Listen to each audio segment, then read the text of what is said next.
Nick, so we've been playing the DK Island and Emerald Rush DLC. The surprise DLC for DK Bonanza adds a whole new island, although I say that pretty liberally, along with a whole new game mode being Emerald Rush DLC. I streamed it for a couple of hours. I know you've been playing it even more than me, and I wanted to talk about it. I think there are some things worth discussing here, whether good, bad, or somewhere in between. Nick, let's start off with you, but I know you're a little bit, maybe a lot bit more positive about this game or the DLC than I am. What do you think of it? How have you been enjoying it? I've been really liking it so far, and I didn't know what to go or what kind of expecting going into it because like they just randomly showed it during the direct. I was like, does this game really need DLC this soon after its release? Because the game, I 100%ed it like a few weeks after launch, and now I'm playing DLC for it. So I was kind of blown away by that. Right. And again, like I'm playing through the Emerald Rush mode, and the more I play it, the more I enjoy it. But yeah, what are your thoughts on it?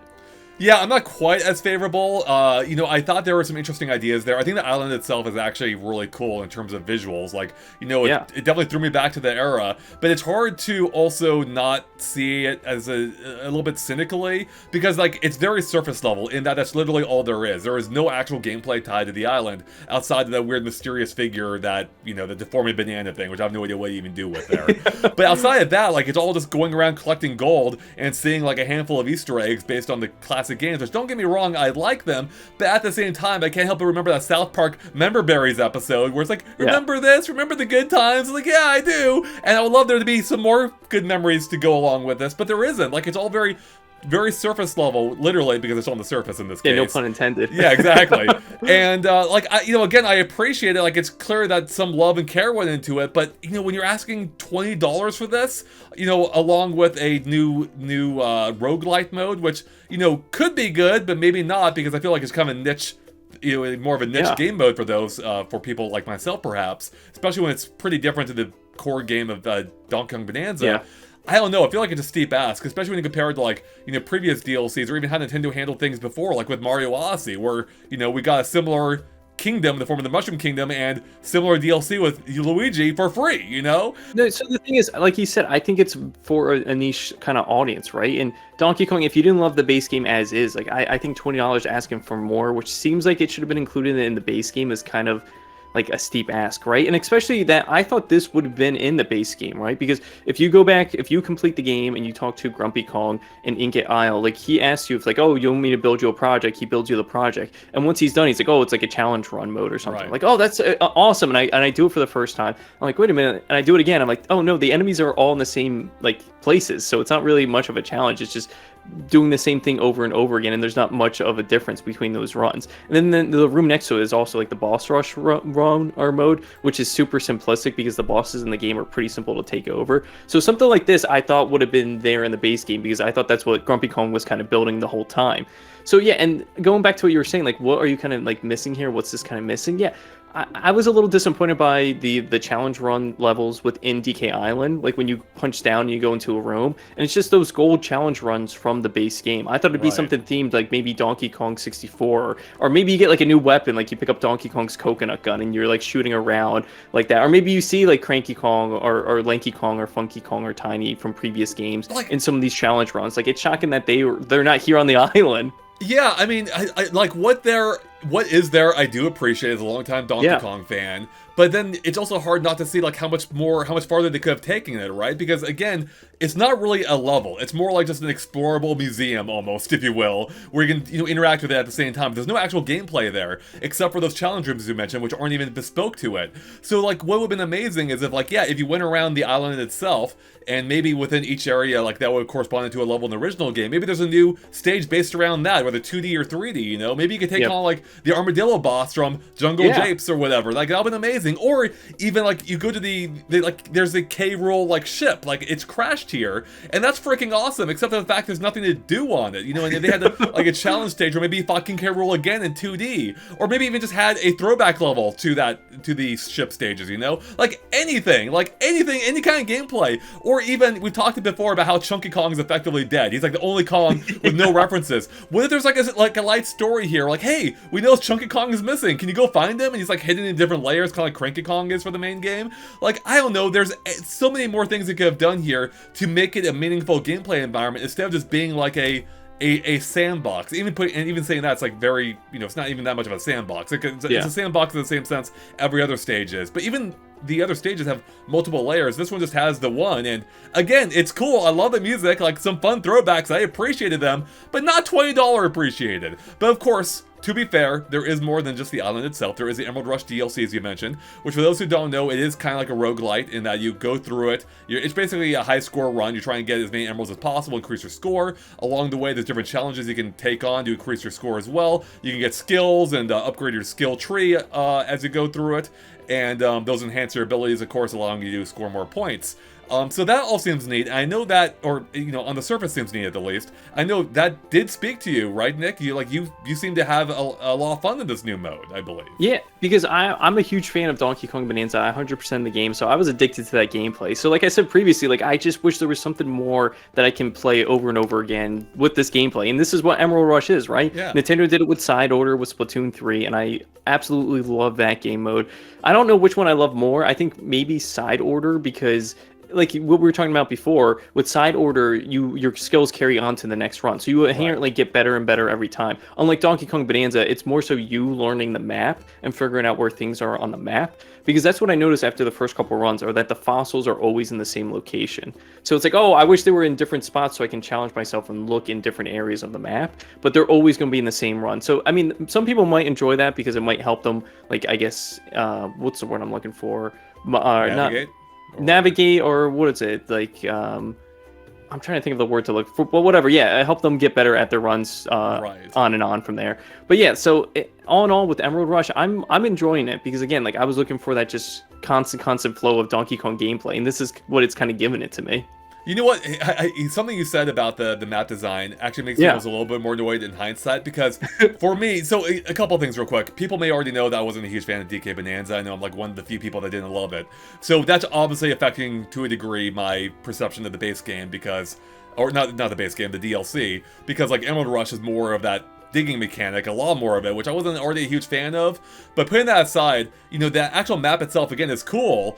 But I like, now I'm thinking, Nick, like with how the base or with like the levels in the base game, I often found myself like a little bit confused and turn around. Like, I didn't find the level design super clear. Whereas this actually is a pretty clear level design. And now I wish, like, it's like, again, I wish there was actual gameplay to accompany it, because like it will work perfectly here. Anyways, that aside, I can definitely see the merits of Emerald Rush. Like, if I were super into the kind of like replayable modes, which I can be at times, don't get me wrong, if I enjoy the core gameplay, it might pull me in. I do like some of what they do here. I think the idea is fun, and kind of also lends replayability to the existing other realms, of which we now know there will probably be more added to the game, because now you can play them in a kind of new way where you're going for these high scores. And the fact that everything's in the same spots again does make it so you can refine your gameplay over time. I think for me, I bumped up against a couple of things, ignoring my, dislike of the core gameplay. One is that you're entering the menu a lot, whether it's like upgrading your skills, through the ones you automatically get, when you have to choose which one of the 3 you want, or 5, or whatever it was, or through the skill tree, which you kind of have to activate manually, or even the map, like teleporting around. You're kind of using like the menus a lot, which kind of took me out of the gameplay. But maybe that wouldn't bother me so much if it had been even more roguelike, in that if you kept your abilities. Like, I got pulled into, Vampire Slayer? Is that what it's called? Yeah, Vampire Survivors. A game I didn't think I would get sucked into. It pulled me in hard, Nick, because I think part of what makes it so compelling is you keep your upgrades between matches. You get better and better and better, both through your skill sense, but also through your power sense. And here, though, your skills are reset every time. And so it made it hard for me to get invested into it, especially because all you're playing against is your own high scores. There's no like leaderboards or anything, and so it was hard for me to like feel much satisfaction when there's no real progression. And I think that kind of really damaged or kind of hurt what could have been a really compelling mode had they leaned into it, where maybe they increase how long it takes to get those skills over time, but you keep them permanently so you can keep getting better and better at it. And that could help alleviate the constant flow of going into the menus, right? Because even at the higher levels, like, there's eventually a point where I got to where I couldn't find any more emeralds on the map, and all I was going for was the challenges from Void Kong. So to go to the challenges, like, you see them at the top left of the screen, but to figure out where they are on the map, you should open up the map and then teleport to that area. So you're, like you said, you're constantly going into the menus eventually at a certain point, because there's not really anything else to do, because you kind of destroyed the entire map.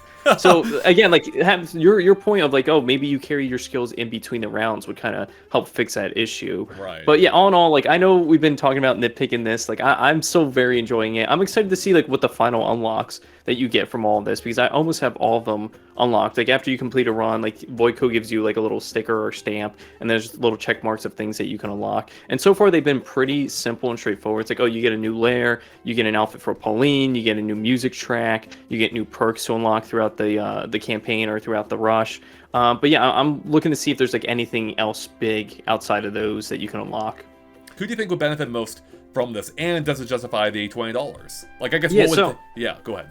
I was going to say, I would recommend this to someone that's looking for more Donkey Kong Bonanza gameplay, right? Someone that 100% of the game, someone that's like, that loves 3D platformers and loves to kind of get everything in them. Because again, like if you look at DK Island on its own, it's kind of like a upscaled trophy room, if you want to call it that, or like a museum. That's kind of like that's the all... Astrobot's playroom. Oh, that's one of the best comparisons, right? Like yeah. if you played Astrobot and you have the hub area where you see like the PlayStation in the middle and they're building the rocket ship, that's what it's kind of like, because you're essentially getting all these trophies of characters or enemies that you've seen throughout the whole game, and the only way you can interact with them is when you pick them up and ride them around like on a surfboard, and they look super janky because they're ginormous trophies.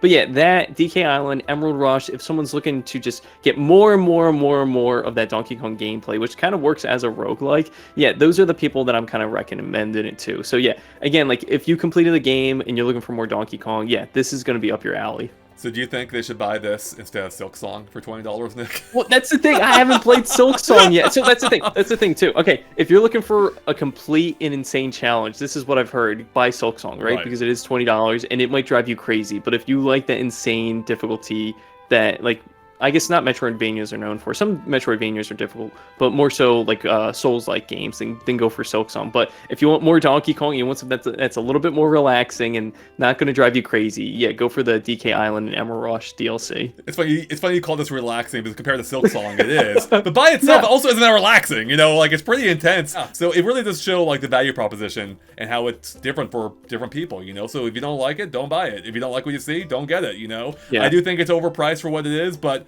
Nick, you clearly found value in it. So, and you would probably recommend this to people who did like Donkey or love Donkey Bonanza and want more of it, and like that high score challenge type gameplay.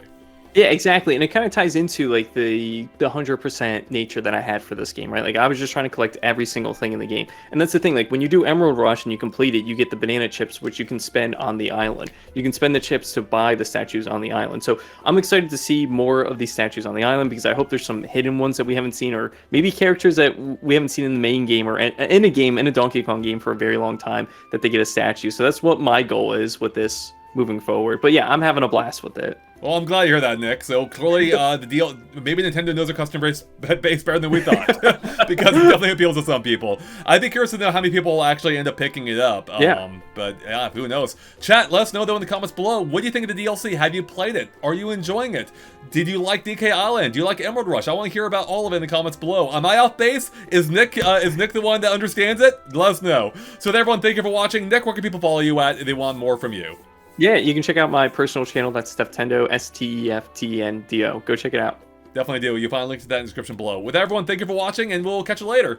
Bye.